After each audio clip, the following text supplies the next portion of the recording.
میں یہ عرض کر رہا ہوں جن ملکوں میں انتخاب ہوتے ہیں، ہاں یہاں ایک چیز میں آگے چل کے یہ کہوں گا، مگر ایک چیز یہاں کوٹ کر لوں. ایک سوال ذہن میں پیدا ہوتا ہے، تبدیلی جس کی میں نے بات کی، جو آج کے اس کنونشن کا عنوان ہے، میرا میسج ہے چینج، تبدیلی. تو ذہن میں آتا ہے کہ تبدیلی کے راستے کیا ہیں، کس طرح تبدیلی لائی جائے. 3 راستے عام طور پہ ذہن میں آتے ہیں. یہ لوگ جب سوچتے ہیں تو ان کی دھیان 3 راستوں میں سے کسی ایک کی طرف جاتا ہے. ایک تبدیلی وہ سوچتے ہیں بذریعہ فوج. یہ ٹوٹلی میرا آنسر ہے نو. فوج کے ذریعے تبدیلی، ملیٹری پوزیشن، فوجی آمریت ملکی مسائل کو نہ کبھی حل کر سکا ہے نہ کبھی کرے گا. اس سے ادارے برباد ہوتے ہیں، ساکھ ختم ہوتی ہے، اور تھوڑے زیادہ جان جو اداروں میں آئی ہوتی ہے وہ بھی ختم ہو جاتی ہے، اور اس میں بھی کرپشن پر انتہا درجے کی ہوتی ہے. ہاں بیرونی طاقتوں کو ان کے ساتھ انٹریکٹ کرنے میں آسانی ہوتی ہے کہ سنگل پرسن سے بات کر رہے ہوتے ہیں، پارلیمنٹ سے نہیں، اور سنگل پرسن سے بات کر کے ڈیسیژن لینا ان کے لیے آسان ہوتا ہے. بیرونی طاقتوں کے لیے سازگار ہے ملیٹری ڈکٹیٹرشپ، مگر ملک اور قوم اور ملت کے لیے تباہ کن. تو بذریعہ فوج یہ آمریت کا راستہ ہے، یہ تبدیلی کا راستہ نہیں ہے. اس کے تجربے آپ بہت کر چکے. دوسرا جواب بعض ذہنوں میں، انتہا پسند ذہنوں میں آتا ہے کہ تبدیلی بذریعہ طاقت، بذریعہ بندوق، یہ دہشت گردی کا راستہ ہے. My answer is no, absolute no. یہ دہشت گردی کا راستہ ہے. ہم اس ملک کو دہشت گردی کی، آپ دیکھ چکے ہیں اس کے کتنے نقصانات ہوئے. اس ملک کو دہشت گردی سے نجات دلانا چاہتے ہیں. بندوق قوم کے جوانوں اور قوم کے افراد کے ہاتھوں سے لے لینا چاہتے ہیں. ان کے ہاتھ میں امن کی بندوق دینا چاہتے ہیں، علم کی بندوق دینا چاہتے ہیں، شعور کی اسلحہ دینا چاہتے ہیں، کردار کا اسلحہ دینا چاہتے ہیں. یہ گولی بندوق کا خاتمہ کرنا چاہتے ہیں پورے ملک سے. تو تبدیلی بندوق کے ذریعے نہیں، یہ دہشت گردوں کا راستہ ہے، انتہا پسندوں کا راستہ ہے، ملیٹنسی ہے. ملیٹنسی نہ اسلام میں ہے اور ٹیرورزم نہ پاکستان میں ہے. پاکستان کو ایک ماڈریٹ پیسفل سٹیٹ ہونے کا نقشہ دنیا کو پیش کرنا ہے. پاکستان کو ایک پروگریسو ماڈریٹ نقشہ ایک ریاست کا، فلاحی ریاست کا پیش کرنا ہے، جس کے اندر ٹالرنس ہو، جس کے اندر پیشنس ہو، جس کے اندر پروگرس اور ڈیولپمنٹ ہو، جس کے اندر میوچل ڈائلاگ اور انڈرسٹینڈنگ ہو، جس کے اندر ٹرانسپیرنسی ہو، جس کے اندر انٹرا فیتھ بھی ہو اور انٹر فیتھ بھی ہو. یعنی مسلمانوں کے فرقوں کے اندر بھی ہم آہنگی ہو، وہ ایک دوسرے کا گلا نہ کاٹیں. مسلمان کے مختلف مکاتب فکر ایک دوسرے کو کافر قرار نہ دیں، اور ایک دوسرے کو گولی بندوق اور کفر کے فتووں کی زبان میں نہ ڈیل کریں، بلکہ فرقہ وارانہ ہم آہنگی کی بنیاد پر مسلمان ایک قوم اور ایک ملت کے طور پہ رہیں. اور اس طرح انٹرفیتھ ہارمنی، بین المذاہب ہم آہنگی.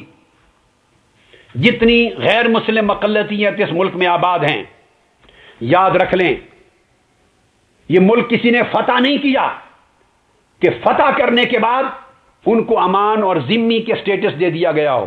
نہیں، تمام غیر مسلم پاکستان کے مسلمانوں کی طرح برابر درجے کے شہری ہیں، ایکول سٹیزنز ہیں پاکستان کے، اور انہوں نے بھی قیام پاکستان میں اسی طرح حصہ لیا تھا جس طرح یہاں کی مسلم اکثریت نے حصہ لیا تھا.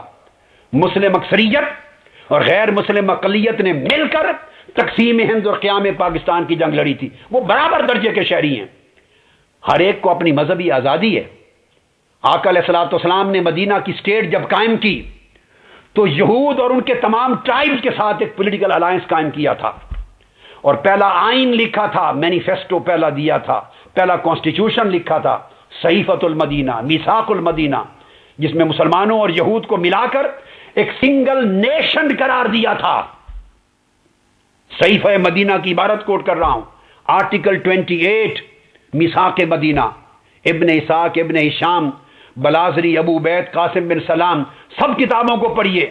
آرٹیکل 28 میں آقا علیہ السلام نے فرمایا مسلمان اور یہود مل کر آج مدینہ میں میں ان کو ایک قومیت، ایک امت قرار دیتا ہوں، ایک نیشن بنا دیا تھا، اسٹیٹ نیشن، ایک پولیٹیکل اینٹیٹی، اور فرمایا مگر ہر کوئی اپنے مذہب میں آزاد ہوگا۔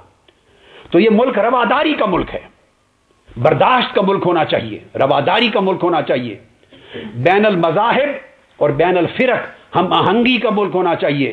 تو ہم ٹالرنس اور برداشت کا کلچر فروغ دینا چاہیں گے، لہذا تبدیلی کبھی طاقت بندوق انتہا پسندی سے نہیں آئے گی، یہ دہشت گردی ہے، اسلام دشمن راستہ بھی ہے اور عوام دشمن راستہ بھی، اور پاکستان دشمن راستہ بھی ہے۔ امن کے ساتھ تبدیلی لانی، دو راستے گئے، اب تیسرا آخری راستہ بچ جاتا ہے جو ذہنوں میں آتا ہے، وہ تبدیلی بذریعہ انتخاب۔ اب یہ بات بڑی امپورٹنٹ ہے، ہر شخص آج اس انداز کو سوچتا ہے، یہ ایک سوچ ہے، ٹی وی اینکرز بھی ڈسکس کر رہے ہیں، ہر ٹی وی پروگرام پہ ڈسکس ہو رہا ہے، آرٹیکلز میں ڈسکس ہو رہا ہے، اور یہ میں اس پر بیان کر چکا ہوں کہ ہر 5 سال کے بعد اس ملک میں انتخابات کا ایک تماشا لگتا ہے، ایک میلہ لگتا ہے۔ لیکن مجھے آپ بتا دیجئے پوری تاریخ کو سامنے رکھ کر کن الیکشنز کے نتائج نے اس ملک کو گرداب سے نکالا ہے، اس ملک کو صحیح قیادت عطا کی ہے، اس ملک کو استحکام دیا، اس کی معیشت کو، اس کی سیاست کو، اس کے انسٹیٹیوشنز کو۔ یہی انتخابات کے نتیجے میں سیاسی جمہوری حکومتیں بنی، اور انہی حکومتوں کے ادوار میں کرپشن بھی ہوئی، کرپشن کے کیسز بھی بنے، انہی ادوار میں آپس میں جنگ و جدال بھی ہوا، انہی ادوار میں فرقہ وارانہ قتل و غارت گری بھی رہی، انہی ادوار میں دہشت گردی بھی فروغ پاتی رہی، انہی ادوار میں عدلیہ پر حملے بھی ہوئے، یہ بھی جمہوری دور تھے، سیاسی دور تھے، سپریم کورٹ پر حملے ہوئے، توڑ کر 2 سپریم کورٹیں بنی، اور یہ بھی سیاسی دور ہے کہ جب سپریم کورٹ کے فیصلوں کے عمل درآمد کو روک دیا گیا، اور سپریم کورٹ فیصلہ کرنے میں آزاد ہے مگر عمل درآمد کرانے میں مقید قیدی بن کے رہ گئی، اس کے کسی فیصلے کا عملی احترام نہیں، اور پارلیمنٹ اور سپریم کورٹ کے اندر ایک تضاد اور ایک تصادم کی فضا بھی جمہوری دور میں ہوئی۔ وہ فیصلہ کرتے ہیں، اب سپریم کورٹ کے پاس یہ مینڈیٹ نہیں ہے، اتھارٹی نہیں ہے۔ ابھی کراچی میں آپ کے سامنے واقعات ہیں، میرے بیان دینے پر، ریکویسٹ پر سپریم کورٹ نے از خود نوٹس لیا کراچی کے قتل و غارت گری کا۔ جب سپریم کورٹ نے قتل و غارت گری کا نوٹس لیا تو رفتہ رفتہ قتل و غارت گری بند ہو گئی۔ وہ کہاں گئے قتل و غارت گری کے ذمہ دار، وہ دہشت گرد؟ اگر وہ بیرونی عناصر تھے، میں پھر کہہ رہا ہوں، اگر وہ بیرونی عناصر تھے اور ملک کی سالمیت کے خلاف سازش کرنے کے لیے داخل کیے گئے تھے، تو سپریم کورٹ کی سماعت کے ساتھ وہ ختم کیسے ہو گئی قتل و غارت گری اور دہشت گردی؟ آج نہیں ہو رہی۔ یہ پورا جمہوری نظام ایک بلیک میلنگ کا نظام ہے، اس میں لوگوں کی گردنیں بھی لی جاتی ہیں، عوام کا مال بھی لیا جاتا۔ مگر سپریم کورٹ کا فیصلہ آیا، آپ نے دیکھ لیا، اس نے صرف تجاویز دے دی، سفارشات دے دی، واز کر دیا، لوگوں کو سجیشن دے دی، مگر عمل درآمد انہی با اثر حکومتی طبقوں کے ہاتھ میں ہے، جس کے بارے میں سپریم کورٹ نے خود لکھا کہ ان میں سے ہر ایک جماعت کے پاس دہشت گردوں کی ایک تنظیم، مسلح تنظیمیں ہیں، جو خود اس دہشت گردی اور قتل و غارت گری کے ذمہ دار ہیں، جو خود اس تباہی اور ہلاکت کے ذمہ دار ہیں۔ عمل درآمد کون کرے گا؟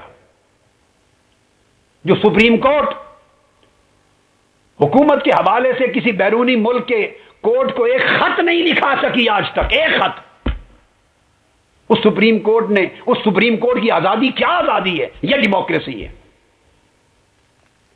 تو کبھی وہ ٹکڑے ہو جائے، اس پر حملہ ہو جائے، اور کبھی اپاہج ہو کے بیٹھی رہے اور کہے کہ سپریم کورٹ آزاد ہے، فیصلہ کرنے میں آزاد ہے مگر اپنے فیصلوں پر عمل درآمد کرانے میں قیدی ہے، محتاج ہے، اپاہج اور مفلوج ہے۔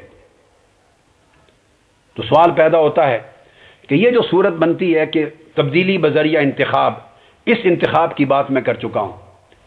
انتخاب بے شک ایک آئیڈیل چیز ہے، میں اس کا قائل ہوں، مگر یاد رکھ لے انتخاب، محض انتخاب کا نام جمہوریت نہیں ہے۔